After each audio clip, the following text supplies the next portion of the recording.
قدیم مصر کی زمین پر نیل دریا کے کنارے ایک چھوٹا سا مگر مصروف گاؤں آباد تھا جس کا نام نفرا تھا۔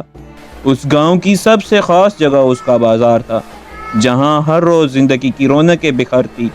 کہیں کسان اپنی فصلیں بیچ رہے ہوتے، کہیں مچھیرے اپنی تازہ مچھلیاں رکھ رہے ہوتے، اور کہیں کپڑے اور برتنوں کی دکانوں پر خریداروں کا ہجوم ہوتا۔ نفرا گاؤں کے بازار میں ایک نوجوان دکاندار تھا جس کا نام امین تھا۔ وہ کپڑوں کا چھوٹا سا کاروبار کرتا تھا۔ اس کے پاس زیادہ مال نہیں تھا، مگر ایک چیز سب سے خاص تھی، وہ کبھی جھوٹ نہیں بولتا تھا۔ اگر کپڑا اچھا ہوتا تو وہ صاف کہتا، یہ کپڑا بہترین ہے، اور اگر معمولی ہوتا تو بھی سچ بولتا۔ یہ عام معیار کا ہے۔ اسی وجہ سے کچھ لوگ اسے خوش تھے، مگر کچھ اسے بے وقوف بھی سمجھتے تھے۔ ایک دن بازار میں ایک امیر سوداگر آیا۔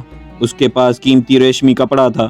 وہ پوری بازار میں شور مچا رہا تھا، یہ کپڑا سب سے اعلیٰ ہے، جو چاہو قیمت دے دو۔ لوگ اس کے کپڑے خریدنے لگے۔ مجھے یہ والا سوٹ دو۔ وہ امیر سوداگر امین کی دکان پر بھی آیا اور کہا، تم بھی یہ کپڑا بیچو، میں تمہیں اچھا فائدہ دوں گا، مگر تمہیں کہنا ہوگا کہ یہ سب سے بہترین ہے، چاہے یہ جیسا بھی ہو۔ امین نے کپڑا دیکھا۔ وہ خوبصورت تو تھا، مگر معیار میں اتنا خاص نہیں تھا۔ امین نے انکار کر دیا۔ یہ دکھنے میں اچھا ہے، پر اس کا کلر جلدی اتر جائے گا۔ مجھے ایسا رسک نہیں چاہے، اس لیے میں جھوٹ نہیں بول سکتا۔ تم دیانت کے پیچھے رہ جاؤ گے اور دوسرا پیسہ کما لے گا۔ اگلے دن وہیں سوداگر دوسرے دکانداروں کے پاس گیا۔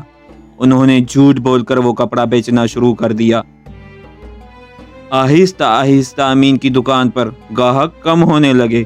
لوگ کہتے، یہ مہنگا دیتا ہے، ہم وہ شاہی ریشمی کپڑا لیں گے کیونکہ وہ سستا مل رہا ہے۔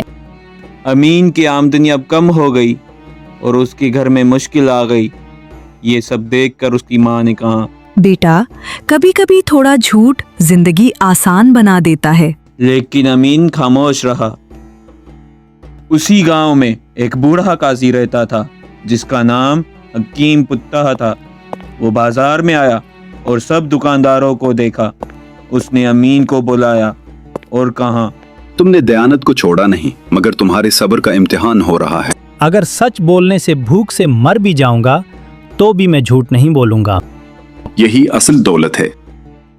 چند ہفتوں بعد وہیں ریشمی کپڑا جسے سوداگر اعلیٰ ترین کہہ رہا تھا، وہ خراب ہونے لگا۔ دھوپ اور دھلائی میں اس کا رنگ اتر گیا۔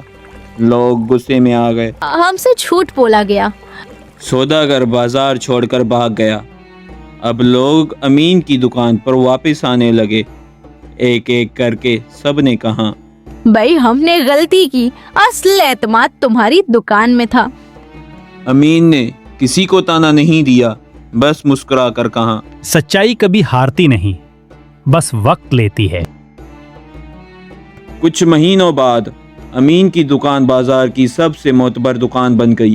لوگ دور دور سے اس کے پاس آتے تھے، نہ صرف خریداری کے لیے بلکہ اس کے سچ اور دیانت کی وجہ سے۔